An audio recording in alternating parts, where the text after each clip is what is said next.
Bonjour, dans ma précédente vidéo, je vous avais montré comment faire pour récupérer les codes des touches d'une télécommande RF433. Et bien, dans cette vidéo, je vais vous montrer comment, grâce à ces codes, vous pourrez piloter des prises 220 volts avec une carte Arduino.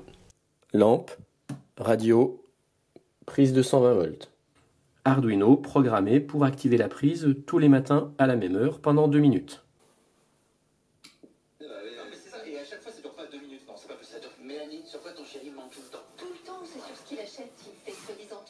Cette prise-là commande ce ventilateur s'il fait trop chaud. Cette prise-là commande ce radiateur s'il fait trop froid. Et ici, j'ai le dispositif avec une CTN pour capter la température et l'émetteur 433 qui pilote les deux prises. Je souffle du chaud sur la CTN pour déclencher le ventilateur.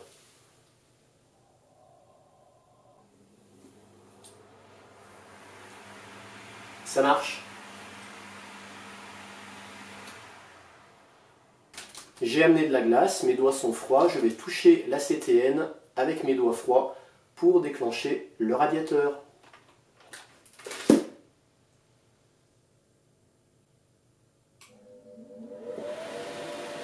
Et voilà.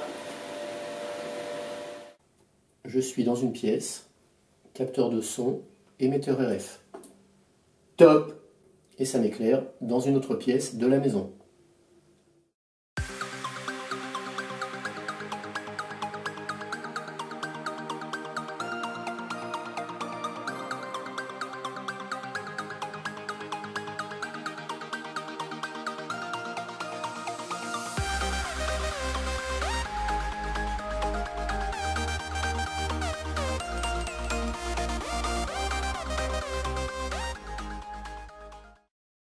Pour cette seconde étape, on va encore avoir besoin de notre kit RF433. Dans la première étape, on avait utilisé le récepteur.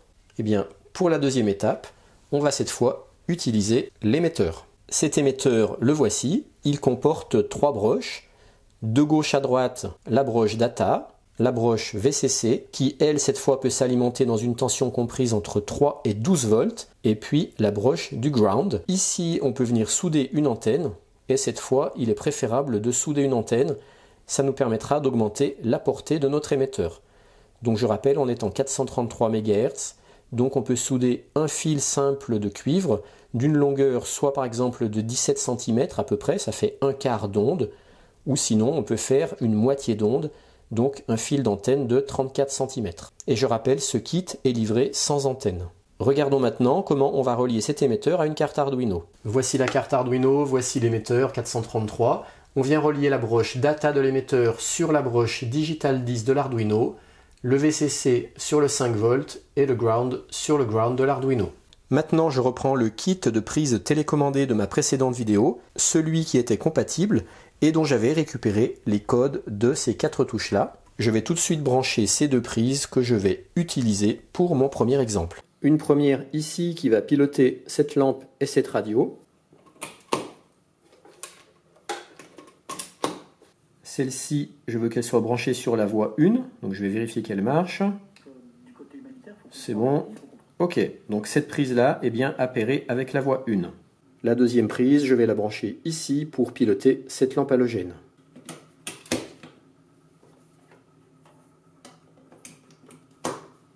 Je veux qu'elle fonctionne avec la voie 2, donc là je vérifie l'appairage. Ah, ça ne marche pas, donc il faut que je l'appaire. Pour l'appairer, c'est très simple. Il y a un bouton Learn. On appuie sur le bouton Learn, et en restant appuyé, on appuie sur la voie qu'on veut utiliser ici, la voie 2. Et voilà. Maintenant je relâche, et donc là ça marche, j'éteins, j'allume. Donc là j'ai appairé ma deuxième prise avec la voie 2. Dernière vérif. Voie 1, j'allume, j'éteins. Voie 2, j'allume et j'éteins. Donc là, c'est tout bon.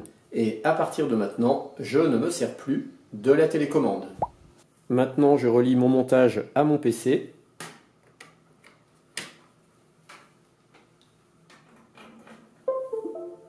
Maintenant, vous ouvrez l'IDE Arduino.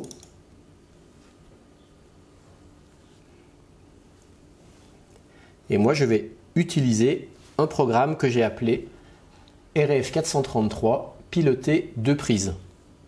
Alors pour vous, pour récupérer ce code programme, vous allez dans le descriptif de cette vidéo et vous trouverez un lien vers mon Google Drive. Vous n'aurez plus qu'à faire un copier-coller de ce code. Et maintenant, vous allez devoir personnaliser vos codes. C'est là que vous devrez aller rechercher le fichier dans lequel vous avez stocké vos codes binaires ainsi que les valeurs protocole et pulse length. Dans l'instruction MySwitchSend, c'est ici que vous devrez venir coller vos codes que vous aviez mis auparavant ici. Donc là par exemple c'est bouton on prise 1. Et bien bouton on prise 1, il est là. Donc vous venez prendre ce code là et vous venez le mettre à la place de celui-là. Pareil pour le bouton off prise 1, bouton on prise 2, bouton off prise 2. N'oubliez pas de remplacer vos valeurs de protocole. Donc moi ici c'était 6, comme je l'avais noté là, 6, 6. Si vous, votre prise elle est en protocole 1, eh bien vous venez mettre 1 ici. Et puis également ici, l'instruction set pulse length 645. Moi j'étais en 645. Donc vous, si vous aviez une autre valeur, vous venez remplacer votre valeur. Alors attention, c'est très important de bien respecter l'ordre de ces 3 instructions.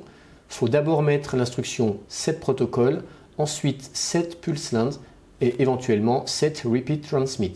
Mais surtout pas mettre l'instruction protocole après l'instruction pulse length parce que sinon elle va venir écraser la valeur que vous aurez mis dans la ligne set pulse length. Alors je vous apporte une précision, ici vous avez remarqué que j'utilise des codes binaires mais on peut aussi utiliser des codes sous format décimal. Alors si vous voulez faire ça, c'est sûr que c'est un peu plus simple, ça vous évitera d'avoir toute cette suite de 0 et de 1. Eh bien vous pouvez tout simplement convertir votre code binaire en code décimal. Pour ça, il vous suffit d'aller sur internet, vous faites une recherche de convertisseur binaire décimal. Là par exemple je vous en affiche un. Donc vous rentrez ici le binaire et hop, vous tapez sur convertir et ça vous sort la valeur en décimale. Et du coup, dans ce cas-là, au lieu d'utiliser l'instruction comme j'ai utilisé moi en code binaire MySwitch avec toute l'instruction binaire, vous utilisez l'instruction MySwitchSend. Ici, vous marquez votre code décimal. Par contre, derrière votre code décimal, vous devrez rajouter ,24. Alors ce petit utilitaire va simplement faire activer successivement une prise de 120, puis l'autre en boucle. Donc on est d'accord, ça ne sert à rien, mais c'est juste pour vous aider à comprendre comment ça marche. Maintenant que votre programme est personnalisé de vos valeurs protocole, pulse length et de vos codes binaires, eh bien vous n'avez plus qu'à téléverser ce code dans votre carte.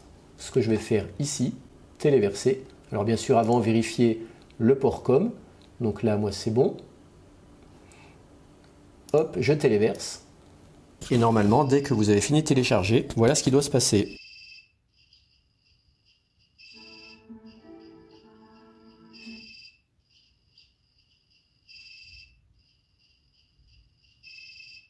Si vous ouvrez le moniteur série, vous pourrez voir s'afficher vos codes de commande, prise 1 on, prise 1 off, prise 2 on, et ainsi de suite.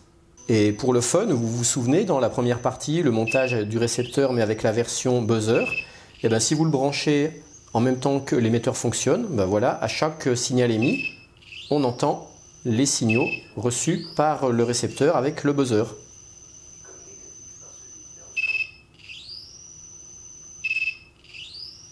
Et si on ouvre le moniteur série du montage récepteur, eh bien on peut même s'amuser à récupérer les codes des signaux émis par notre émetteur.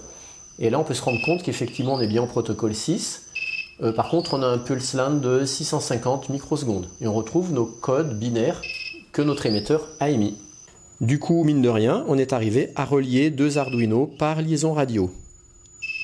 Voici pour terminer 2 montages simples et sympas que vous pouvez vous amuser à reproduire. Le premier, c'est un système de climatisation avec une CTN de 100K. Voici le schéma du montage. Ici, j'ai ma CTN, je la branche du côté du plus 5 volts. Ici, une résistance de 100K que je branche en série du côté du ground. Ça forme un pont diviseur. La tension entre les 2 résistances, je la renvoie sur la broche analogique A5 de l'Arduino. Et voilà le montage sur la breadboard. Ici la CTN et ici la résistance de 100K. Je souffle du chaud sur la CTN pour déclencher le ventilateur. Vous trouverez le code programme en lien dans le descriptif de cette vidéo vers mon Google Drive. Bien sûr, n'oubliez pas de personnaliser vos codes binaires protocole et PulseLens. J'ai amené de la glace. Je vais toucher la CTN avec mes doigts froids pour déclencher le radiateur.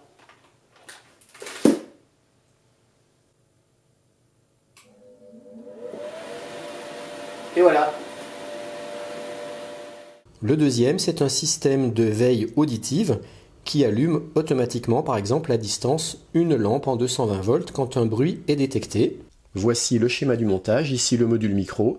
Je ne me sers pas de la broche de sortie analogue out du module micro. Je me sers de la broche digital out et je viens la renvoyer sur l'entrée analogue in A5 de l'Arduino. Et voici concrètement ce que donne ce montage. Ici l'émetteur et ici le module micro. Je suis dans une pièce, capteur de son, émetteur RF. Top! Et ça m'éclaire dans une autre pièce de la maison. Pareil, n'oubliez pas de personnaliser vos codes et je vous mets également le code programme en lien dans le descriptif de cette vidéo vers mon Google Drive. Maintenant que vous avez compris le principe de fonctionnement, libre cours à votre imagination pour vous créer tout ce qui vous plaît. Allez, salut!